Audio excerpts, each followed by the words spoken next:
Nagsalita na si Kylie Padilla sa gitna ng mga bali-balitang buntis siya. Narito ang unang bahagi ng interview.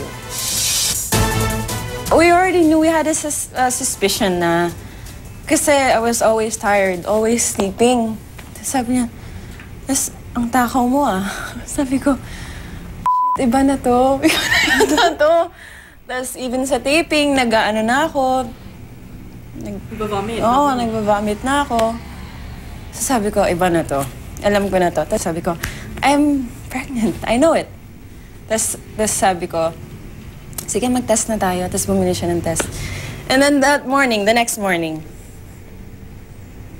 pinakita ko sa kanya, positive. Sabi niya, okay. And actually, nagustuhan ko yung reaction niya. Kasi it wasn't what you see in movies, di ba? Na, yung ganon, sobrang chill lang niya. Tapos sabi niya, oh sige, magpa-uwi na tayo.